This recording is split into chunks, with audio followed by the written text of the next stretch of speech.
Some cryptids just can't seem to catch a break. The Jersey Devil has got more lore written about him than the last 20 American presidents combined. Yet some cryptids are so obscure that even the internet cooey and really summon up much about them at all. Take, for instance, the Mothman, who only had 2 alleged sightings ever, both times in West Virginia, half a century apart. But there is a certain morbid fascination to these obscure beasts, because we get to imagine what they might be like based off of the scant evidence in our own imaginations.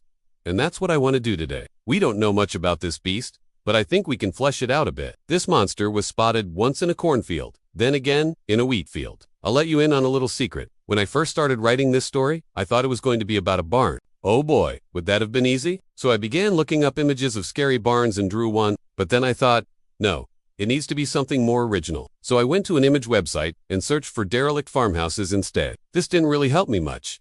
Then I thought, why not combine the two? What if it was a barn and a scarecrow combined into one? So I searched for scarecrows and found this thing, which honestly creeped me out a little. It's got this whole possessed scarecrow vibe going for it, and that's when I knew I had found my monster. I've decided to call it the Husk Warden, because husk refers to the dried outer covering of grain, and warden sounds like ward, which means to protect. In other words, this creature is the guardian of the withered field, the protector of dead crops. It stands in the middle of a farmer's field, perfectly still, facing forwards, forever, vigilant. Its head is crowned with a wide-brimmed hat. The straw stuffing has long ago spilled out of the seams. What was once white cloth has turned to moldy brown, splattered with what looks like dried blood. Underneath the hat, it has no face, no features at all, just a couple of empty eyes. If you were to look into those holes, you'd see nothing but unending darkness, though sometimes a faint yellow glow seems to emanate from within. From underneath its robe, you can make out a gnarled hand, fingers fused together at the knuckle with rusted farming tools. Scythes, hoes, and sickles become one with the bone. And as the wind blows through the stalks of dead grain, you swear you can hear whispers, voices calling out across the field. Sometimes the voices are desperate, sometimes they're pleading, but always they're fading, as if those speaking them are somehow becoming one with the soil, returning to the earth they once cultivated. If you take a closer look, you'll notice that the ground around the creature's feet is scorched. Where it stands, the soil is black and lifeless. Nothing grows here. There are no flowers, no weeds, just dirt. Even if this Husk Warden has been standing here for years, centuries perhaps, there hasn't been so much as a blade of grass daring to grow underneath its shadow. In the evenings, you can see crows perched atop the shoulders of the Husk Warden, silent and still, gazing out over the landscape with their beady eyes. They never caw or make a sound. Sometimes you might hear the lonely cry of a crow somewhere in the distance, but the ones perched here seem eternally silent. And that's how it stays, day after day, week after week, year after year, until finally, when the sun sets, the sky bleeds red, and the stars come out early to watch what happens next. At first, it seems like the Husk Warden will remain forever still, like a scarecrow made real. But then the joints of its arm begin to creak, dry wood splitting as it bends. Its knee cracks, and then it takes a step forward. Or maybe it's backwards. It's hard to tell because it never turns its head. It walks with the stiffness of one who has not moved in a long time. Each footfall is like a tomb cracking open to release another whisper into the world. Don't stop now. Wherever it treads, the land recoils, as if in pain.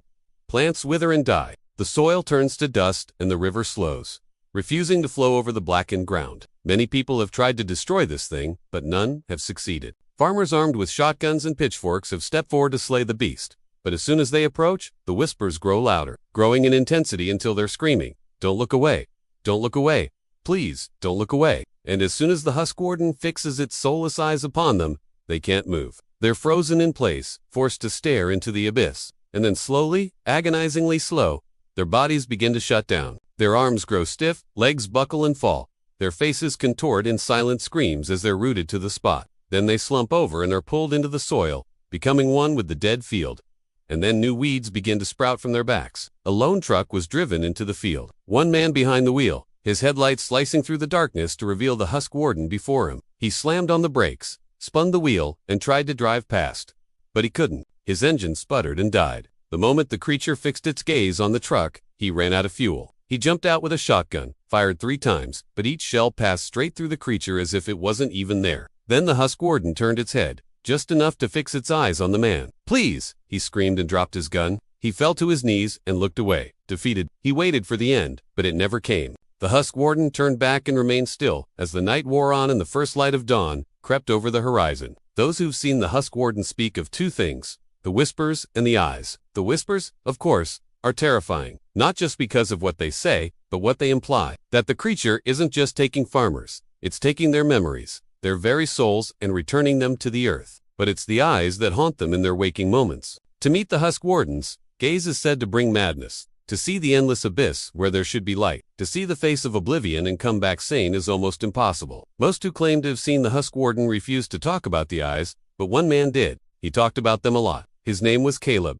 He said that meeting the eyes of the Husk Warden was like staring into the core of a dying star, like being sucked into a drain and falling into a void, and then he would shake his head and start muttering about how it wasn't his fault, how he tried to warn them, but no one listened. As for what the warnings mean, exactly, well, that's up for debate. Some say it means the farmers will be taken, while others insist it means the farmers will return. And as the years pass, and the Husk Warden remains still, standing watch over the dead field, the towns nearby wonder, which is it? Does it take the farmers, or does it make them? Now, I'm not saying the Husk Warden is a real cryptid, nor am I saying it isn't.